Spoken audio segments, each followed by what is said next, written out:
My question would be, Israel supported Hosni Mubarak until the end. How is that influencing the way that Israel is now shaping its policy toward what's happening in Bahrain, Yemen? I don't mention Libya because that seems to be quite a different case. And what is Israel planning to do? How is it going to engage with the new government to prevent a backlash of that policy towards Bahrain? I don't know if you saw, but nearly in a miracle in Israel, you haven't heard any Israeli politician talk about Egypt. That doesn't happen every day. The Israelis don't say something about something. It's not coincidental. Why? Because, first of all, Hosni Mubarak was part and parcel of the peace agreement between Israel and Egypt. He was the vice president then for Anwar al-Sadat. He was someone who did a lot of work, especially on the Israeli-Palestinian track.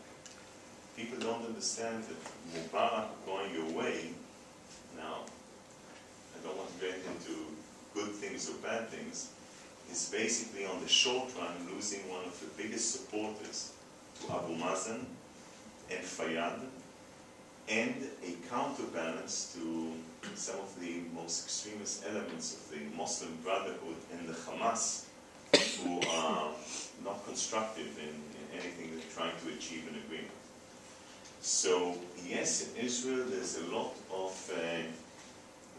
looking at this situation and saying a change in Egypt automatically puts a lot of question marks on, anxieties in Israel as to what's going to happen. I think on the short run, those anxieties are relevant,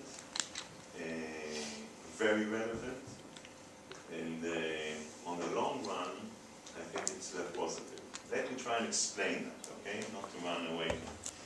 If you parachuted tomorrow morning, Alistair Campbell and Peter Mendelsohn, who's the third one who's really politically savvy in this country, give me a name. Okay. No, I'm gonna. It's already in the region. Alistair Campbell and Peter Mendelsohn, okay? You parachuted them in Cairo. You told them, guys, I have a mission for you. You have to build political parties. You have to build a political party and run for elections by September this year. Alistair Campbell and Peter Mendelsohn would look at you and say, September?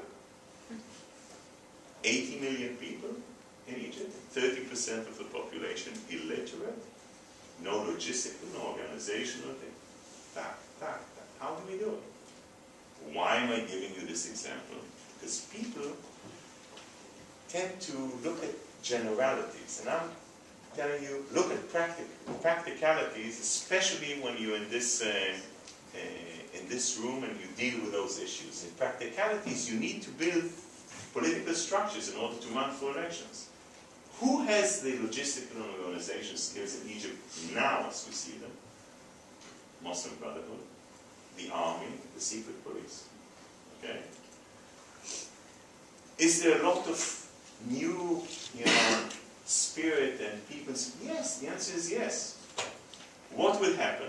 Why do I have experience with it when I talked about democratic elections of Hamas? What happened? You'll have elections in September. By the way, no one even can anticipate the fact of delaying it. Because if you would stand up now in Egypt and say, let's delay the elections by 3 months, people would say, that it's a conspiracy, we have to really get things out and have the people vote.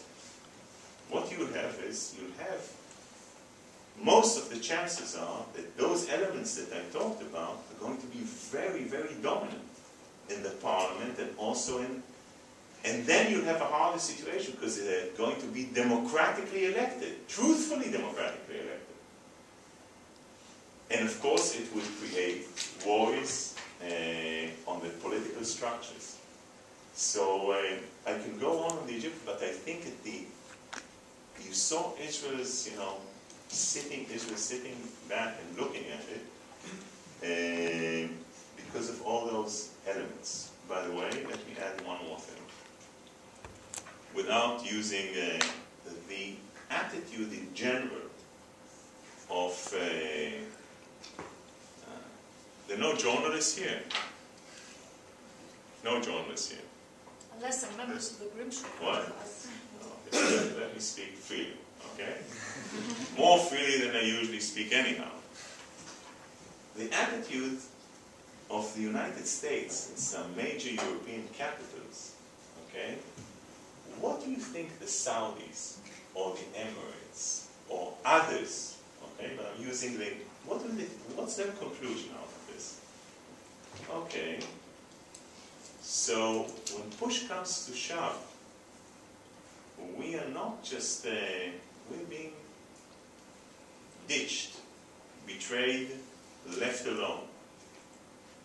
If the West would stand up and say to the Saudis, or to the Egyptians, you have to do reforms, and every day, the same way that Israel gets, clobbered on the head, you have to do this. As friends of Saudi Arabia, we ask you to allow women to be able to drive, although sometimes they're not so good drivers. I'm provoking you, okay? Just to make the point, okay? So no one says a thing. Let's this, thing continue in a way which is absolutely, cynical. And then suddenly, pointing fingers.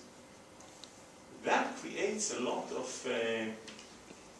question marks there on the issue of how can we really work. That's part and parcel that we'll have to deal with. You'll see effects of what I'm saying in the next months and years to come. Sorry, it was